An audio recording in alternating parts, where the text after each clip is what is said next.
You're watching True Crime Coverage with AngelaRenee.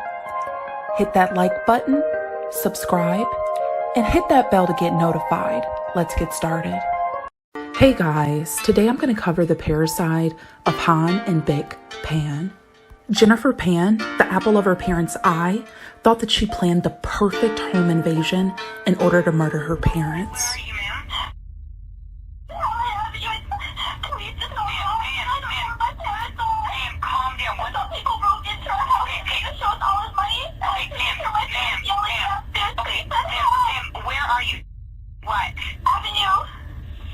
Avenue Road. Yeah. You spell the name for me, please? Dad? Ma'am. Hello? Hello? Yes? Ma'am, I need to know your address. Avenue Road, can you please spell? In Helen Avenue, my dad just went outside screaming. Ma'am, can you spell the street address for me, please? H-E-L-E-N. So broken, and I heard shots like pops. I don't know what's happening. I'm tied upstairs. The Pans were the embodiment of an immigrant success story. Hann Pan and his wife Bich Pan absconded Vietnam in 1979 so they could have a better life in Canada. Hann found success as a tool and die maker. Bich worked at the same auto manufacturer as her husband, but she made auto parts. In 2004, Bich and Hann achieved their dream. They purchased a large home with a 2-car garage on a residential street in Markham, Ontario. Hann drove a Mercedes-Benz C-Class and Bich drove a Lexus ES. Although they were laborers, they amassed $200,000 in savings by being disciplined with their spending and living a frugal life. Hann and Bich wanted more for their 2 children, Felix Pan and Jennifer Pan.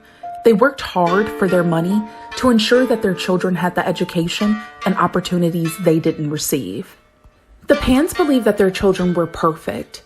Felix studied mechanical engineering at a prestigious university, and Jennifer was a straight-A student at a Catholic school who won scholarships and early acceptance to college. Jennifer graduated from the University of Toronto's prestigious pharmacology program and went on to work at a blood testing lab at Sick Kids Hospital.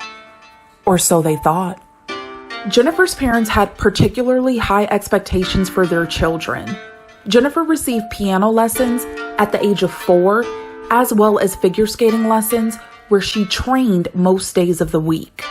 For her parents, their daughter was an Olympic caliber figure skater, an award-winning pianist, and a straight-A student. Initially, Hann wanted Jennifer to become a doctor, but he himself said that she didn't have the stomach for it, so he chose pharmacy as a career option for her. So guys, all of Jennifer's achievements were a lie. Almost everything her parents knew about her was a lie. Jennifer wasn't the innocent, A-grade, piano-playing daughter she pretended to be. It was a mask, a facade. Jennifer started lying when she was a small child. She blamed this behavior on her parents. She said that her parents' tiger parenting style caused this behavior because Hann always put education above everything. She convinced herself that she made up the lies to believe that she was the daughter she wanted to be. The Pans picked up Jennifer when her classes ended each day and closely monitored her extracurricular activities. Jennifer was not allowed to date boys because they feared boys would distract her from her academic obligations. Jennifer began to lead a double life of deception. She created report cards with a photocopier, even though she didn't graduate from high school because she failed calculus in her final year. She also pretended to attend U of T's pharmacology program. Jennifer collected used biology and physics textbooks and bought school supplies. When it came to tuition, she doctored papers stating she was receiving an OSAP loan and convinced her dad that she won a $3,000 scholarship. She would pack up her book bag and take public transit downtown. Her parents assumed she was headed to class, but instead, she stayed with her boyfriend, Daniel Wong. Now, he was her high school sweetheart, and her parents knew nothing about it. Jennifer's parents found out about Daniel, and she was given an ultimatum: break up with your boyfriend and live with us, or continue your relationship with Daniel and leave our home.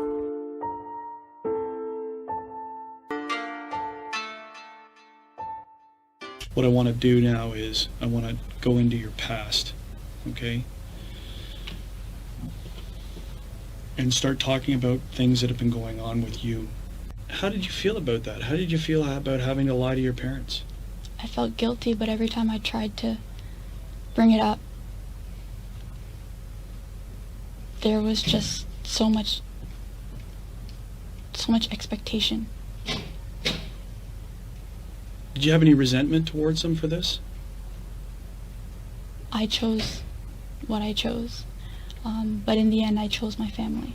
Jennifer felt like she was under house arrest, and she thought about how much better life would be without her parents. And so, with Daniel's help, she plotted to kill them. Text messages recovered from Jennifer's phone revealed that Daniel had put Jennifer in touch with the well-known hitman whom he had met through his drug dealings. On November 8th, 2010, in a planned murder masked to look like a robbery gone awry, Jennifer played the part of a helpless witness as 3 hired hitmen, David, Linford Crawford, and Eric Carty, fatally shot her mother and severely wounded her father.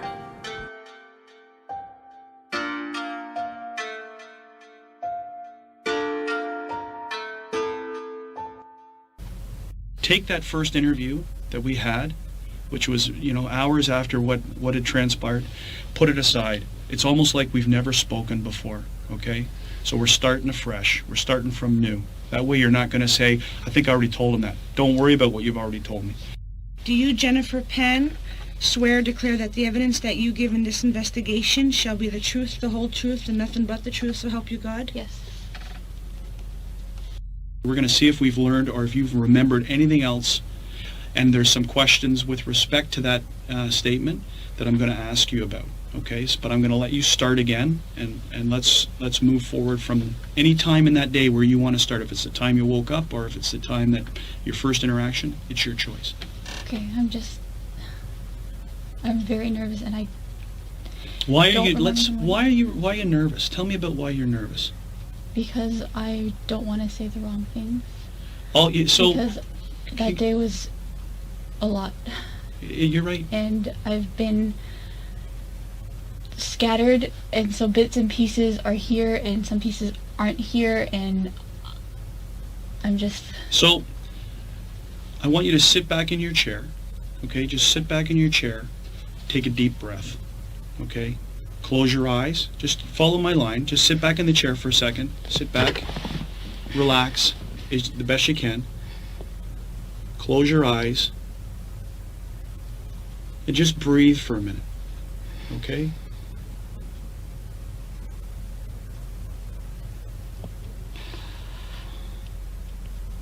What I can remember is... What is she saying? She's calling him by his name and to come down. Okay, so give us verbatim, what do you hear her saying? In Vietnamese, she's like, Han ơi, xuống đây. And what does that translate to? That's my father's name, Han. Come down here. Does she say anything else associated with that? I can't hear clearly because, I was on the phone and the TV was on, Sure. but that's what I heard. Is she yelling? Or is it normal? It's a loud, she's not yelling, but it's a loud tone. As I'm hanging up the phone with him, I hear footsteps going up the stairs. Okay. But they're heavier footsteps than what is to be expected from my parents. Okay. I peered out, and there was a person in what would have been my brother's room. And where's your brother's room located? Just a little bit down I could see from my doorway to his doorway, just Okay. a little bit down the hall. Okay. From where I was standing, my father was sitting on the right, and my mother was sitting on the left. Sitting where? On a couch, on our couch. Sitting on the couch. Are they looking out towards you? No, their backs are towards me. Okay. And you're now on the ground level? Are you on the floor? Or on the I'm sitting on the on the stairs? floor. I'm sitting on the floor. All right, where are your hands? They had tied my hands, So let's as go. I said. Let's go back up to the stairs. Remember, we said take the other statement and whatever we've said before. No, I said it earlier. Okay, then we must let's get back to that area. I think you might have touched on it. We went back into the description. So where do you get your hands tied, and where does the string come from? I'm not sure where the string comes from, but he had the string. Okay. And after I gave him my money, that's when he tied my hands. He had pushed her back onto the couch, and she Who kept... pushed her? Number 2. Okay. He was pushing her back onto the couch. And she kept saying, "Where's my purse? Where's my purse?" And the guy kept telling her to sit down, and I didn't want my mom to get hurt.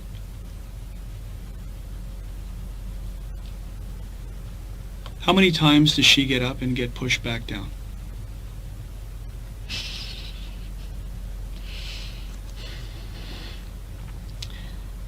I'd say she got up twice. Has number 2 uttered a word at this point in time? I can't remember hearing him. Okay.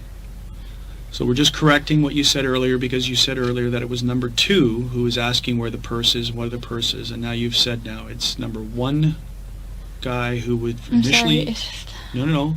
It's all a purpose. The purpose here is clarifying what you're saying. So number I one just is... don't want to... Number 1 is the one who's doing the talking about the purse. Number 3 is focused on your dad's wallet. Okay. You get a good look at number 2 now of what he's wearing? All I could tell was he had a vest, and his face was like a long oval face. He had a vest? No, hoodie. Okay. Dark hoodie. Okay. Did you see them recover anything inside your mom and dad's room? I did not see anything, no. Are you sure? Because when we spoke the last time, there was some mention of some other money that went missing. I believe when they were looking for my father's wallet, they had opened the drawer, and it was in an envelope. What drawer would that have been in? If you're at the doorway where I was standing on the left side, the bedside table. Whose side of the bed is it? That's my mother's side of the bed. And approximately how much money? I'm not sure how much she took out for our trip, but I can only estimate about a few $100s. Few hundred, because at the time, the last time you told me, you were pretty adamant about $1,100. So I'm curious to know how you came up with that number.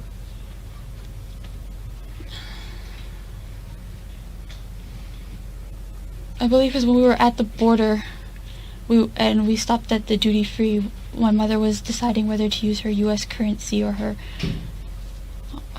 U.S. currency or her Canadian currency.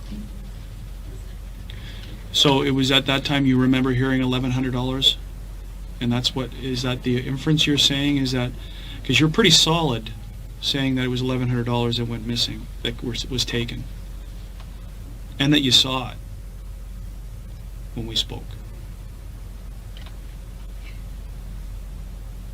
and who took it? Who took possession of the money?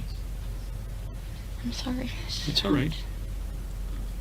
Let's come back to now. You're being taken to the banister in the upper sorry, room. I don't Don't remember. apologize, okay? I'm going to try and ask you questions to try and clarify points, okay? If you don't remember, you don't remember. Okay, so there's no apologizing. The only reason you would apologize to me is if you've lied to me. No. Okay, No, it's so just- then in this case, then don't apologize to me. It's okay. Okay, I'm going to ask you questions to clarify points. Okay. You're now bound to the railing. Can you show me, can you stand up and turn around and tell me, just show on the camera, how your hands are bound? And how you are against the railing. You don't have to sit down, I just need to see how you were. Just tell you. The only reason that I'm trying to, I need to do this, is that I'm also going to ask you, is that so take this back take it out of a traumatizing event, which it is, and put yourself into a more clinical position, because I want to see how you could physically get your phone out of your waistband. We're obviously going to need to know that. It's very important. So traumatize away, now put yourself into just a state of, I need to mechanically show how I can get access to my phone. okay? Because that's obviously very relevant. We know you made the phone call, but questions are going to obviously raise is that if my hands are bound and I'm against the railing, how do I talk to a 911 operator? Okay? So clinically, this is now a clinical demonstration. Just stand up, focus in on how you did it.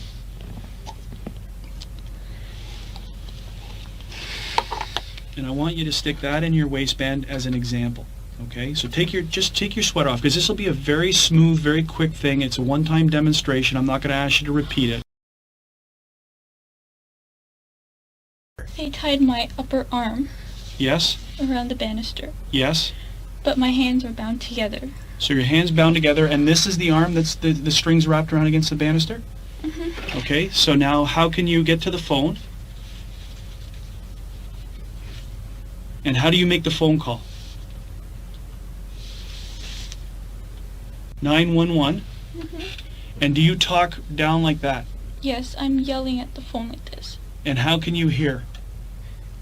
I turned the volume on max. Yes? So that's exactly the way that you're talking to her against the railing. Mm-hmm. Okay, that's good enough. Sit down. At this point, I started hearing my parents get up. And they're moving. And my mom's yelling, "Where's my daughter? I want my daughter. Where's my daughter?" And I'm yelling, "Mom, I'm here." Here. Jennifer, take a Kleenex and just take a minute. Okay. So we're now down in the basement. They're down in the... You know your parents are down in the basement. I heard pop. And then my mom. I heard her squeal. As the door closed, I heard my father. He ran up the stairs and all I could hear was moaning. Yeah. Once I heard him starting to move, that's when I pulled out the phone and I was trying to call 911. Like you didn't hear a doorbell, you didn't hear a door knock, you didn't hear a door kicked in, you didn't hear... I said I was watching No, TV on the phone. but- I don't know how. Yeah, I know. We went over that back and forth. We don't know how. So somehow they got into your house by getting through your mom down on the lower level, right? Because she's the only one who's down She there. was the only one down there. So it's very confusing. Generally, random events are not, in most cases, random. There's a rhyme or reason why they've come to your house. But from what you've told me inside the house, the only thing that you hear them saying to you is they're looking for money. They're not looking for a specific quantity of money? No. So you're telling me that you had no involvement in what happened, meaning not saying how the outcome came, but you had no involvement in any type of illegal activity that would have drawn you or the attention of you to have bad people come to your house looking for large sums of money. You're not involved in this any which way. Because the question obviously stands, Jennifer, is you're upstairs and they're downstairs. No. Right? So it's a natural concern why would they leave you alone? Why would they not do the same to you?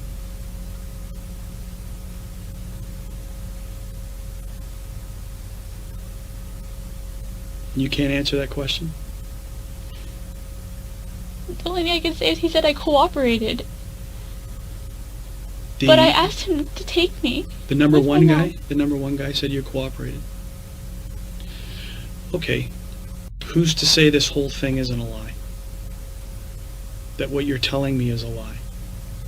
Because if you are lying, it's the most cold-blooded thing that I have ever faced in my life.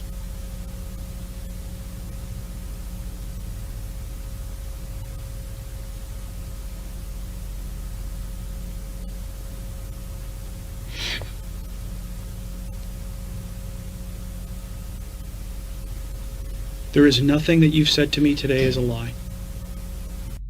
Now, back to another very difficult question. But if I don't ask it, it's an obvious one. The resentment that you had, that you may have had towards your parents for the interference in your relationship and your life and essentially locking you down in your house. At the end of the day, I love my parents and I chose to be with them. And if I wanted to, I could have just left, but I didn't. I wanted to stay with them and take care of them. So this wasn't some evil plot that you thought up to... Oh my God, no. No interaction, no belief, no, you didn't have anything to do with this thing at all, whatsoever. No. You don't engage in illegal activity? No. Because you know that it'll be very easy, it will be a very easy thing to discredit you on, right? We're in the process of trying to add credibility to what you tell us, and that's through the process of asking people and doing whatever. Through that same process, it will be very easy to find the flaws in what you've said, which again then turns the focus back to you. Okay? It's a natural progress. It's a natural thing that investigators do. We eliminate people, or we draw our attention to them. It's a natural thing. It's not brain surgery. Okay? Okay, we're done essentially. How are you feeling? Sorry, you really scared me.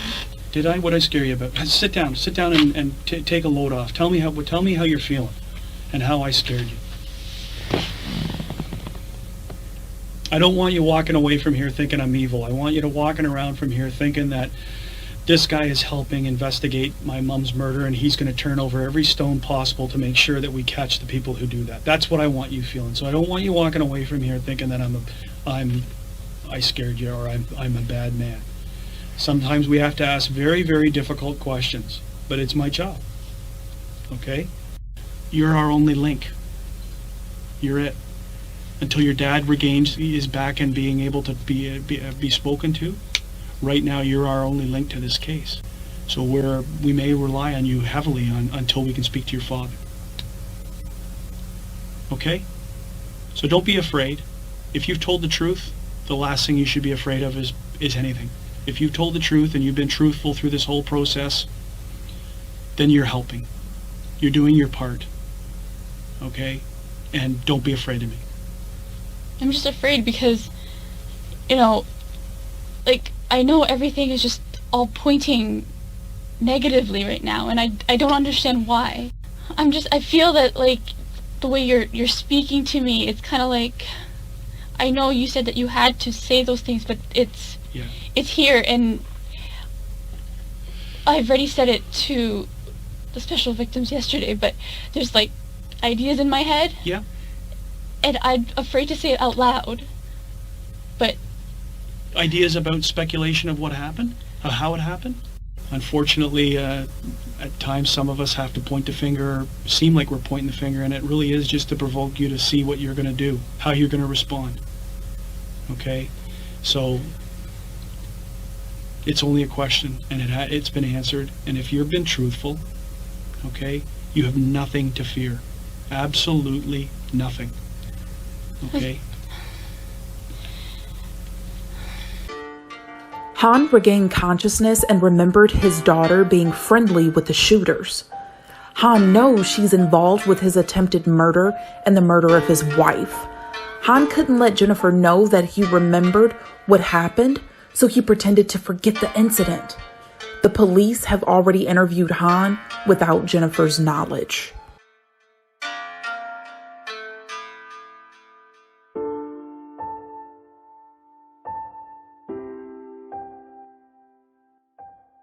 Given a certain set of circumstances, everyone has the capability, Jennifer, of making a mistake, doing the wrong thing. Okay. The key, though, when I talk to people is when they made a mistake. Okay, that's one thing, right? The key is to not keep making the same mistake, and to get that information out and get it off your chest. Okay? You understand what I'm saying? So at the end of the day, from this case, and I can tell you I've spent literally a week on this case going over information after information. accessing all the sources, speaking to every other expert on the case. And at this point, Jennifer, I know that you've not been truthful with the police. Okay? You've not told us everything that you know, purposely. You've spent a considerable amount of time in the last 7 years telling half-truths. And I can understand why, okay? You've had a tough life. What's happened to you, to me, equates to abuse. And all the stresses that you've had and forced to lie, I can understand why you did it. Okay? But you're in another situation here where you're under another tremendous amount of stress. And it doesn't feel good inside, does it? It breaks down the person that you are. Because at the end of the day, you're a good person. I know that. You've got a good heart. In this case, though, you've made mistakes. Okay? And you're involved in this. I know that. Okay? There's no question about it. The only question right now is, are you going to keep making mistakes? Are you going to go on the route that you've gone on over the years and try to pretend that things happen that never happened? Okay? Are you going to not face reality here? We know that you're involved. We've done our homework. Okay? We have to resolve that now, here today. I need to know from you what really happened. And I know why this has happened. You have spent your whole life trying to live up to expectations that you can't make, okay, and that stress the hell out of you. You're a 24-year-old woman being treated like a 15-year-old, okay? You've never done anything that terrible in your life, but you're being treated like you have. You're not being treated like the adult that you are. Yes, you made some mistakes, big deal. You're not the first person that has gone out and not told their parents that they're dating a guy, because in your culture they don't accept it. I understand it. I've talked to people in here that have kept that secret for their whole life from their parents. Okay, so that's not abnormal, but that puts a lot of stress on you, right? That's not easy for you, is it? No. Now, what we need to get down to here today, Jen, is what really happened. You need to tell me what went on, because you know who was in that house that night. You do, Jen. There's no question about that, okay? Yes, their intentions might have been good, but they're not realistic. They're not, Dan, were they? Jen? Their expectations weren't realistic, were they? You couldn't live up to them, could you? You tried to. Right? Am I right? And finally you had to bite back, right? You had no other choice. You felt like you had no other options. You thought of everything else, including killing yourself. This is Canada. We're in the 21st century here. You cannot take everything out of a person. You can have expectations for your kids, but you can't expect them to do everything the way you want. It doesn't feel good to have secrets, does it? No. You have to let me know what happened here, okay? Okay, but you were involved, right? That's the part we need, okay? We need to hear that from you because we know you were. You knew before that night that they were coming, right? Ken? It's not worth it anymore. It's hurting you. I need to know the details. I can't even say. But I can tell you one thing is that we already know, so you can't change that.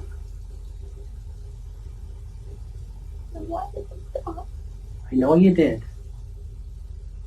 But it got too far ahead of you, right? You didn't think this far ahead, did you? But once they started, once they came in, you couldn't stop it, could you? Could you? Jen? Hmm? I wanted it to stop. I know. Why didn't they stop for you? Hmm? I didn't know who they were. But you were part of the planning, right? You have to tell me that part, and then we're going to work through it together. You know what I'm saying? You didn't want this, you wanted to stop it. You have to prove that to me now. Because at the end of the day, we have to stop this from happening to someone else. Right? What happened to me? Jen, we're going to have to deal with it one step at a time, okay? I'm going to be honest with you. I need to know what you did.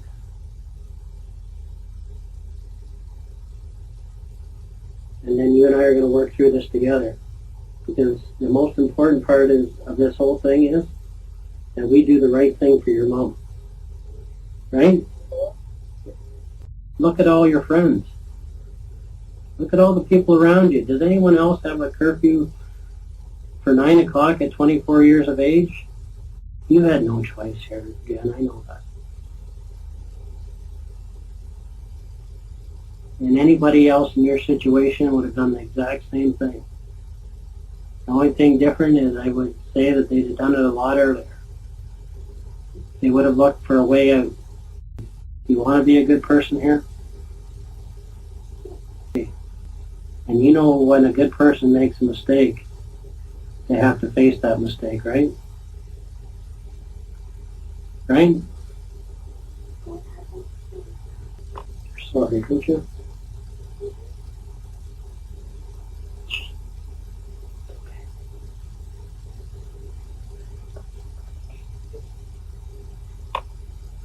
They were supposed to take you? What? Okay. So we were supposed to take the whole family out? No, just me. What went wrong? What happened? I don't know. Why did it change? I don't know. Okay. What do you know? How come it was supposed to be you? Because I didn't want to be here anymore. Why not? Because I was a disappointment. Okay, you made mistakes, but nothing that couldn't be corrected. Why was it supposed to be you? Because I was going to be free from me. Why did it happen this way then? I don't know. I never wanted to be free from me. I was disappointed in everything. Okay, but why did it have to happen this way?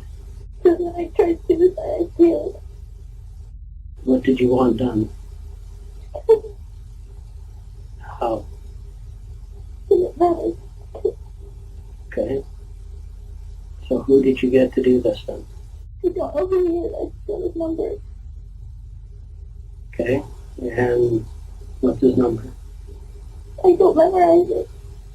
I told him that I wanted to be killed. And did he think that was something crazy? He said, "Are you sure that's what you want?" And I said, "Yes." Because I don't think many people get that request. Do you? No, but that's what I wanted. And he asked me over and over just to make sure I was sure. And I said, "I was sure." Okay, so what did you ask him to do then? Come take me out and then leave. Okay. Why did they do it when you were, when your parents were there then? Never alone. And in the next time, Okay. So that meeting you had with Rick, you told him what you wanted? no. I just said that I wanted, if he knew anybody who could take care of something that I needed, just that I wanted to be killed. And he said what? There's the number. Did he have the number with him that day? Yes. Okay. What did he say he would do? He just like wanted to take care of it. And then he did me. So your specific request to him was what? Come in and make sure you kill me. So he does come into the house, and you're the obvious only young girl there, right? Okay.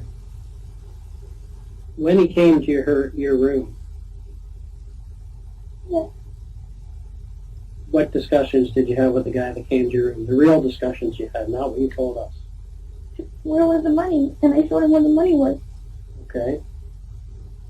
But he obviously said, I'm here to do what you asked. He never said anything. What did he say? Just like hands behind your back. Did he discuss ways with you how he would do it? No. Did you request any way for him to do it? To make sure no one else goes around. Okay. Why didn't they do it the way you wanted? I don't know. I asked them to keep me with my mom when they took them away. It doesn't seem to make sense. I know, it doesn't make sense to me. Because I was supposed to be. Okay. Can you sit up for a minute, Jen? Okay, look at me. Look at me. Okay. What I do believe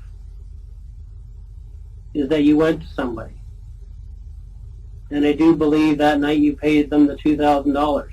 But what's not true is it was never for you. Okay, Jen, no. Okay, you went to this person and you asked them to do a job. And the job was for your parents. You asked them to do this job on your parents, Jen. Okay? Let's be truthful. Okay? Nobody's going to come there and get the wrong people.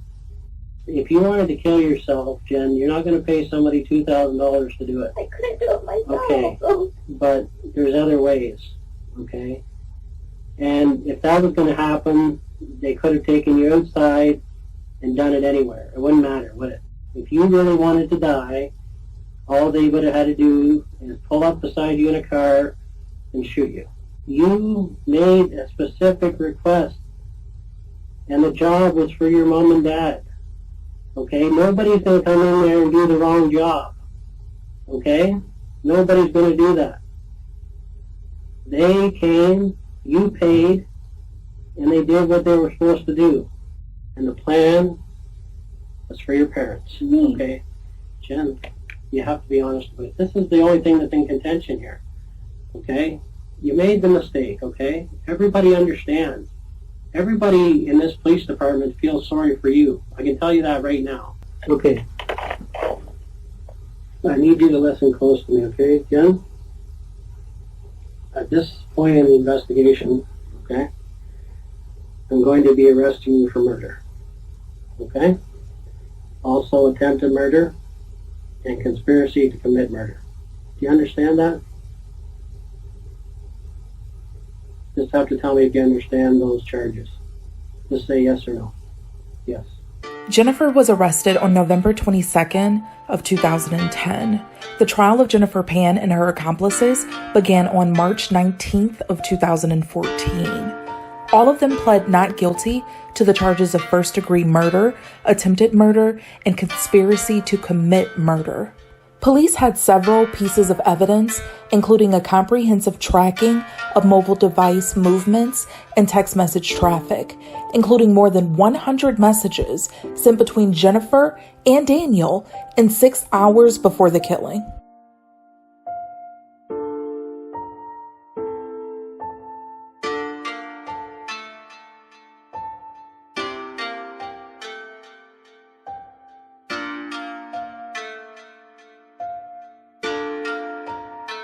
So guys, comment down below and I'll catch you in the next video. Bye.